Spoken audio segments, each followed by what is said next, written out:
everyone, welcome back to Simply May's Thoughts.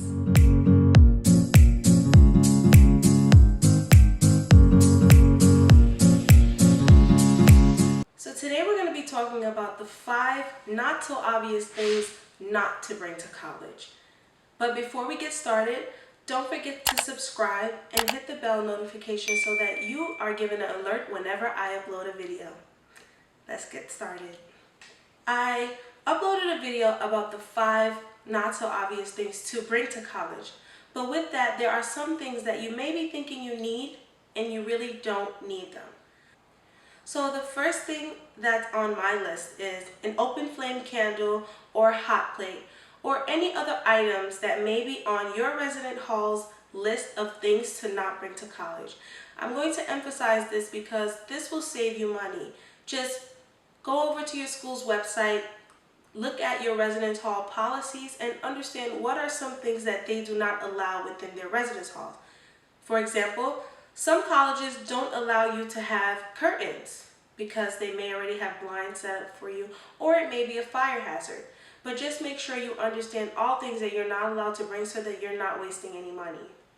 Next is excessive amounts of a certain object. So excessive amounts of furniture, clothes, shoes can all clutter your dorm room.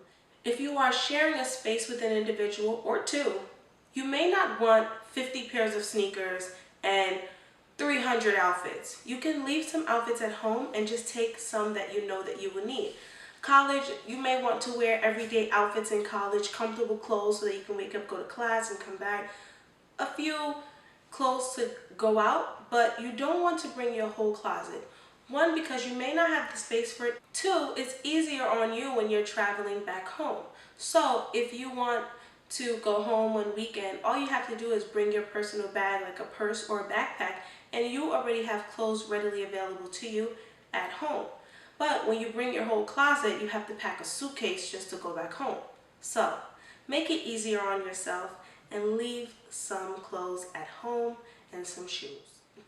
The next thing is, don't buy everything that's going to be in the common areas at once. So the common areas are the bathrooms, the living room, the kitchen, wherever you are going to be sharing space with your roommates if you have an apartment style housing. But if you're sharing a space in a dorm room, common things that you and your roommates may share are, let's say if you want to share toilet tissue or paper towel, you don't need to buy all those things at once when you're coming, because calculate each item by 3 or 2 or however many roommates you have. It's going to clutter the room, and you could have saved money by just waiting until you got to college, see if your roommates are able to split the cost with you, and you guys can go shopping together.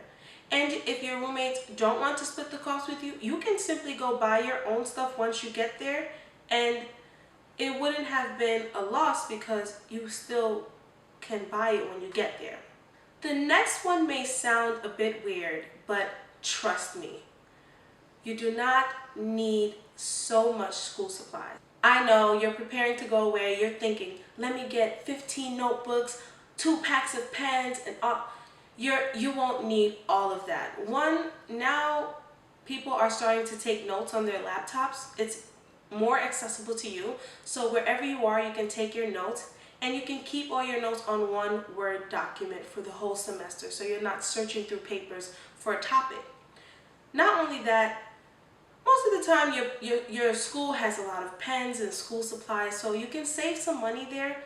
And just a story for you guys, I still have school supplies from my freshman year of college, and I'm 2 years into graduate school. I still have notebooks and pens. I bought so much, and I didn't really use it that much because they were everywhere. Supplies are everywhere. So I won't say don't go to college with any supplies, but I would say go there with enough and understand that they're going to be everywhere. So just buy some to get you started, and then you can buy as you go along. The last thing that you should not bring to college with you, and I feel as though this is more important for your mental health, you should not bring your best friend to college as your roommate. It's okay to go to college with your best friend or your close friend, but where it becomes a bit uncomfortable is if you're living with that person and you're going to school with that person. Especially for freshmen, because you have your best friend, but you guys didn't live together. And you probably were living with your parents in high school.